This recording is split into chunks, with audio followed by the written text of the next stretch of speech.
This example discusses the use of the trend-adjusted exponential smoothing method for forecasting.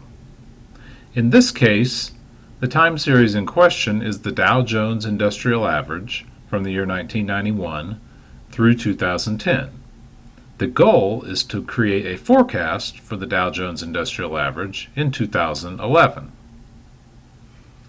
To use trend-adjusted exponential smoothing, we need to calculate two components of the forecast. The smoothed forecast, that's denoted by F in this template, a trend component, denoted by T, and a forecast including trend, FIT. Trend-adjusted exponential smoothing can be thought of as an exponential smoothing forecast combined with an exponential smoothing forecast for the trend. When we add these two together, we get the total forecast, including the trend. As with the regular exponential smoothing method, we need a starting value for the smoothed forecast. The typical assumption is to just use the first actual value in the time series. We also need a starting value for the trend component, and we typically use 0. For any year, the forecast including trend is the smoothed forecast, F, plus the trend component, T.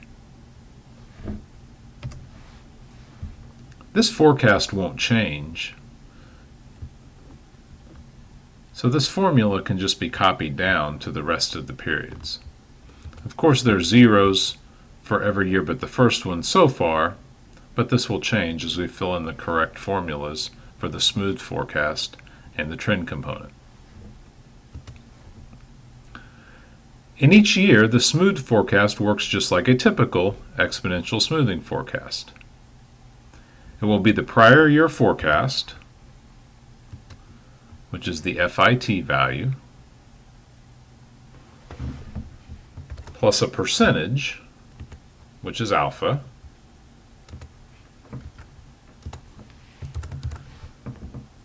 times the forecast error. In this case, we want to calculate the forecast error by using the complete forecast including trend from the prior year. I have a $sign in front of the row 2 in the reference to the alpha smoothing constant because that will always be referenced from row 2. This will allow this formula to simply be copied down to the remainder of the rows. Anytime we make the starting assumption that the first smoothed forecast equals the actual, we'll get a second smoothed forecast equal to the year 1. Once we go copy this farther down the time series, though, this will change. This brings us to the trend component. The trend component for the current year is the prior year trend component plus a percentage, which is the smoothing constant we call beta, times the current smoothed forecast minus the previous forecast including trend.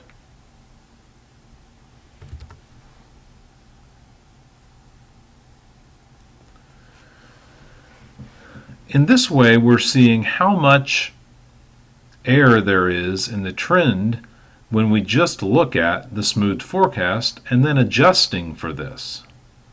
So this will tend to adjust the forecast either upward or downward by a portion of the amount that we're missing the trend component. Of course, this is 0 here for the second period, but this will change as we copy it down the time series. Rather than copy these formulas all the way down immediately, I'll go back through these one more time. The current smoothed forecast is the prior forecast including trend plus a percentage, which is the smoothing constant alpha, times the prior forecast error, which is the actual value for the prior year minus the forecast including trend for the prior year.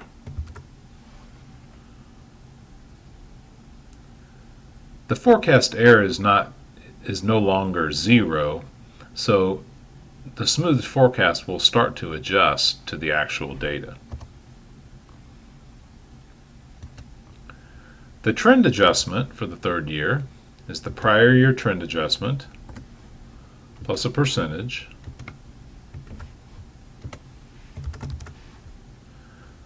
times the current smoothed forecast minus the prior forecast including trend. This last part incorporates the either upward or downward trend in the smoothed forecast.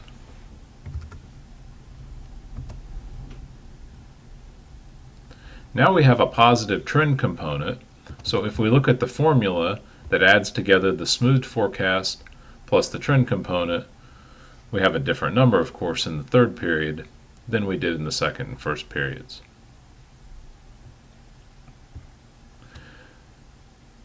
These formulas can be copied all the way down to 2011.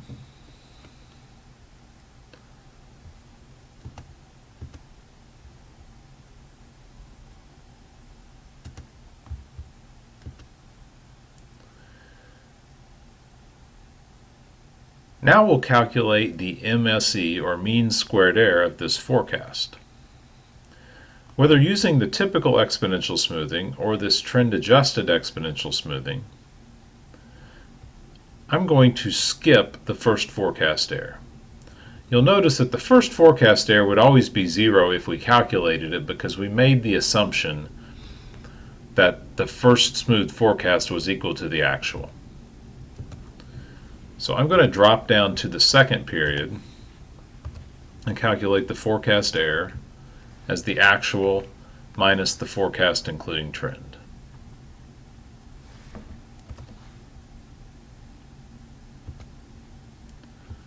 This can be copied down, but in this problem it will only be copied down to 2010, because that is the last year for which we have both an actual and a forecast.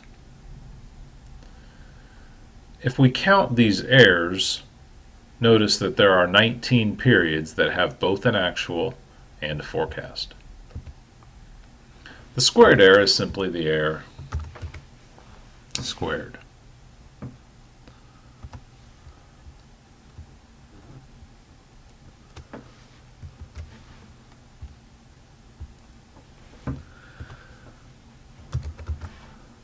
I'm going to calculate the mean squared error at the top of the sheet so it's easily visible. So the mean square error is just like it sounds. Mean is another term for average and squared error. So we just want to take the average of the squared errors. There would be a difference in this problem between the Excel QM module that comes with the textbook and this example. The Excel QM module includes the first year's error as part of the MSE calculation. I like to exclude that value.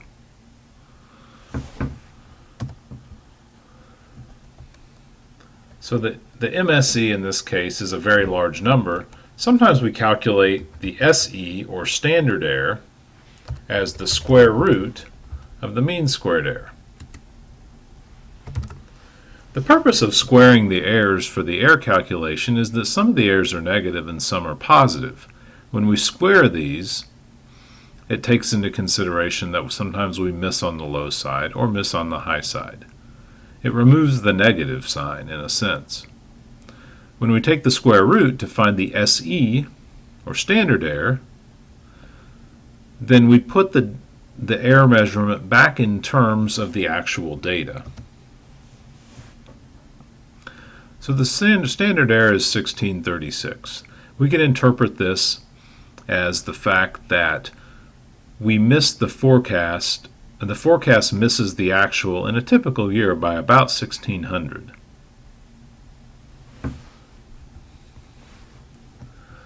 So that concludes using the trend-adjusted exponential smoothing with alpha and beta of 0.8 and 0.2 respectively. Let's see if we can improve on this forecast by using Solver. Notice now that the value we were really interested in was 10,229, which was the forecast including trend. This will of course change if we change the alpha and beta values. So if we go to Solver, there's some old information in this Solver window that I'll just delete. But we'll make the objective the mean squared error because that is an error measurement for the forecast. We want to minimize the mean squared error. And the changing variables that we can use to minimize the mean squared error are the smoothing constants alpha and beta.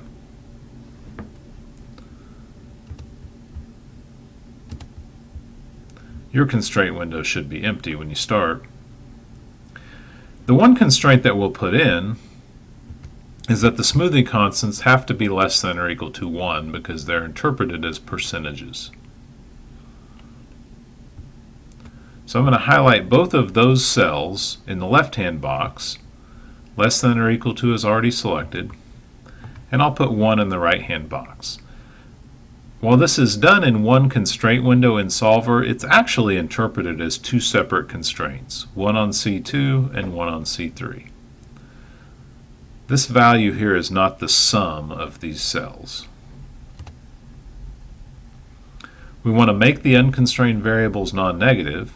This will keep alpha and beta from going below 0, and we'll leave the solving method selected as GRG nonlinear.